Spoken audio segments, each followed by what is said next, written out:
لیکن دوسرے والے کا میں ذاتی طور پہ دینا چاہتا ہوں.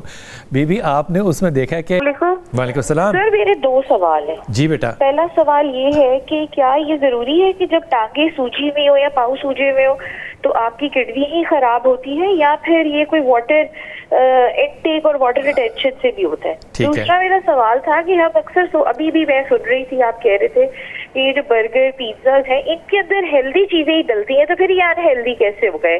اگر آپ بیف کی بات کریں تو ہم بیف بھی کھاتے ہیں, ہمیں کہتے ہیں ڈاکٹرز کہ آپ بیف بھی کھائیں لیکن کم مقدار میں.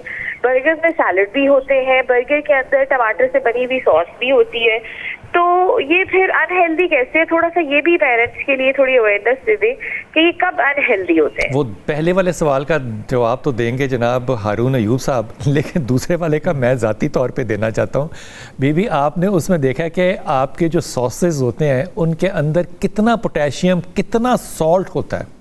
پہلی بات, جتنے بھی ٹن فوڈ ہوتے ہیں نا ان کے اندر پوٹیشیم کا سالٹ کا بھرمار ہوتا ہے. اگر آپ ان کے پیچھے کانٹینٹ لکھے ہوئے پڑھ لیں, کیونکہ میں یہ کانشیس ہوں اس لیے میں آپ سے کہہ رہا ہوں.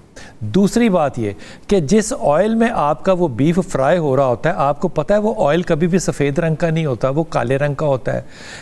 چوتھی بات یہ کہ آپ اس کے اندر جو سیلڈ کی بات کریں, سیلڈ اس میں 2% بھی نہیں ہوتا, اس میں باقی ساری چیزیں ہوتی ہیں سوائے ان کے. یہ انہیلدی فوڈ صرف ہماری رائے نہیں ہے, یہ دنیا جہان کی رائے ہے کہ یہ انہیلدی فوڈ ہے, اور یہ آپ کے خون کے اندر جو چیزیں پیدا کرتا ہے وہ بلاکیج کی طرف الٹیمیٹلی لے کر جاتی ہیں. ڈاکٹر صاحب ایسا ہی ہے؟ بالکل. اور دوسرا ہم ٹائمنگ کی بھی بات کریں کہ late night food, late night نہیں کھانا, لیٹ نائٹ نہیں کھانا نا. ہم تو یعنی ایک آپ جنک فوڈ لے رہے ہیں اوپر سے لے بھی لیٹ نائٹ رہے ہیں نا. ایک پیکٹ آف جو آپ کے چپس ہیں نا جو آپ کو وہ ڈبے میں ملتے ہیں, آپ نے وہ کھا لیے, اس کے اندر جو غلط بات ہے سالٹ زیادہ ہے, فرائی ہے, وہ الگ بات ہے.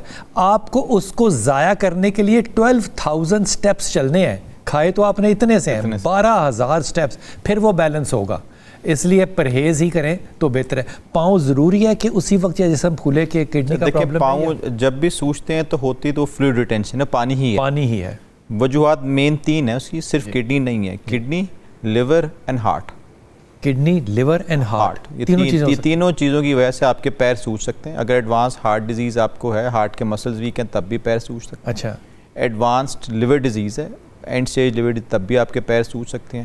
کڈنی میں ضروری نہیں ہے کہ ڈیزیز آپ کی بہت ایڈوانس ہو تب پیر سوجیں. کچھ بیماریوں جب پروٹین زیادہ آتا ہے, نیفروٹک سنڈروم کہتے ہیں, اس میں بڑی جلدی پیر سوجتے ہیں. بیماری سٹارٹ ہوتی ہے ساتھ ہی سوزش آ جاتی ہے.